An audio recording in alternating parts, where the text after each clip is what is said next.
Magandang gabi sa inyong lahat. Ang ating kwento ay ang nakakakilabot na ganti ng kulam. Pero bago ang lahat, huwag niyo sanang kalimutang mag-like at mag-subscribe. Malaking tulong na po yan sa aming mga content creator. Maraming salamat po. May mga baryo sa Pilipinas na hanggang ngayon ay may mga lihim na hindi kailanman naisulat sa kasaysayan. Mga lugar na iniiwasan pagsapit ng dilim, kung saan ang mga matatanda ay nagbababala na huwag magsasalita ng masama tungkol sa mga taong pinaghihinalaang may kapangyarihan sa kulam. Ang kwentong ito ay isang katang-isip na horror story na hango sa mga alamat at paniniwala ng mga Pilipino tungkol sa kulam. Kung mahilig ka sa mga nakakatakot na kwento, umanda ka, patayin ang ilaw, lakasan ang iyong loob, at samahan mo akong tuklasin ang misteryo ng kulam sa pulang bahay. Kabanata 1. Ang pagbabalik. 20 taon nang hindi nakakabalik si Marco sa kanilang liblib na baryo sa lalawigan ng Antique. Matagal na niyang iniwan ang lugar matapos namatay ang kanyang ama sa isang misteryosong sakit na walang maipaliwanag ang mga doktor. Isang umaga, nakatanggap siya ng tawag mula sa kapitan ng baryo. Marco, kailangan mong umuwi. Ang bahay ninyo ay may nangyayari na naman. Kinabahan siya. Ang lumang bahay na kulay pula ay matagal nang walang nakatira. Ngunit ayon sa mga kapitbahay, tuwing 12:00 ng hating gabi ay may ilaw na kusang bumubukas. May naririnig ding iyakan ng babae at kaluskos ng mga paa sa bubong. Pagdating niya sa baryo, tila nag-iba ang pakikitungo ng mga tao. Tahimik silang tumitingin sa kanya. Ang iba ay agad nagsasara ng bintana kapag dumaraan siya. Lumapit ang isang matandang babae. Huwag mong buksan ang silid sa likod. Doon nagsimula ang lahat. Hindi na siya nakapagtanong pa dahil mabilis itong naglakad palayo. Nang gabing iyon, mag-isa siyang natulog sa lumang bahay. Bandang 12:00, biglang namatay ang ilaw. Kasabay nito ang isang mahinang bulong. Marco. Napabalikwas siya, ngunit walang tao. Makalipas ang ilang segundo, muli niyang narinig ang tinig mas malapit. Marco, ibalik mo ang kinuha ng ama mo. Unti-unting bumukas ang pintuan ng silid na matagal nang nakasara.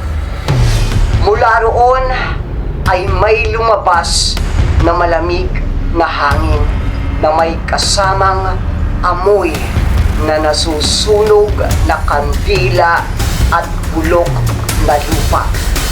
Sa sahig, may bakas ang maliliit na yapak na tila bagong gawa. At isa-isa itong papalapit sa kinatatayuan. Kabanata 2. Ang silid na nakakandado.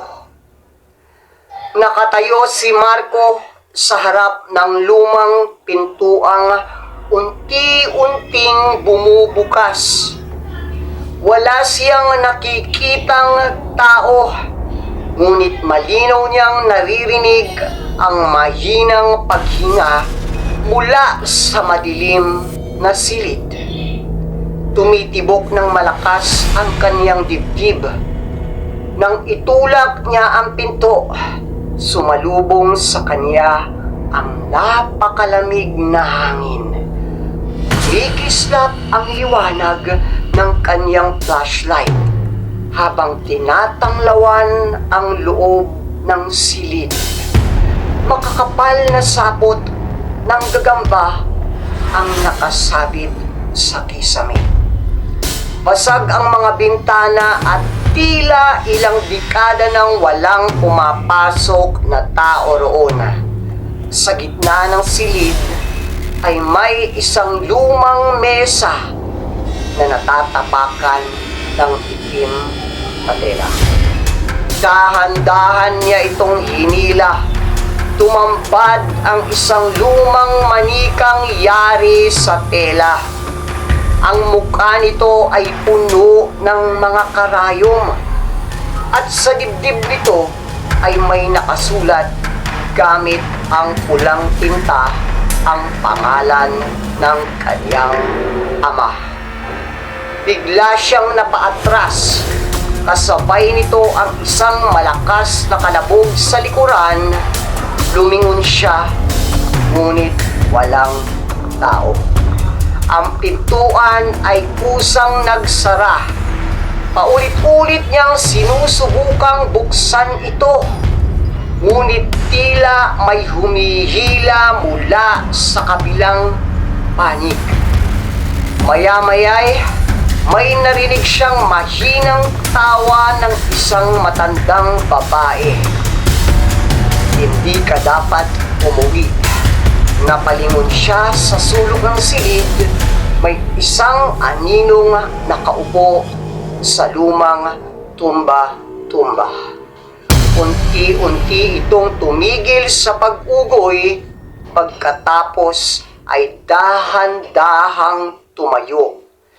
Hindi niya maaninag ang mukha nito dahil natatakpan ng mahabang buhok. Isang hakbang, dalawang hakbang, palapit ito ng palapit kay Marco. Sa sobrang takot ay napapikit siya. Ngunit nang muli niyang idilat ang kanyang mga mata, wala na ang anino. Sa halip, may nakita siyang lumang kahong-kahoy sa ilalim ng mesa. Binuksan niya ito. Sa loob ay may mga tuyong dahon, itim na kandila, mga buto ng hayop, isang lumang kwintas, at isang kupas na kwaderno. Nanginginig ang kanyang kamay habang binubuklat ang mga pahina. Nakasulat doon ang mga pangalan ng iba't ibang tao sa baryo. Marami sa mga ito ay may marka na pulang X. Sa huling pahina ay nakasulat ang isang pangungusap. Kapag bumalik ang huling dugo ng pamilya, matatapos ang sumpa. Sa ibaba nito ay may isang pangalan, Marco. Biglang namatay ang ilaw ng kanyang flashlight. Sa gitna ng kadiliman ay may malamig na kamay na dumampi sa kanyang balikat. At isang paos na boses ang bumulong sa kanyang tainga. Natagpuan na kita. Itutuloy po natin ang ating kwento sa Kabanata 3. Ang nakakakilabot na ganti ng ulam.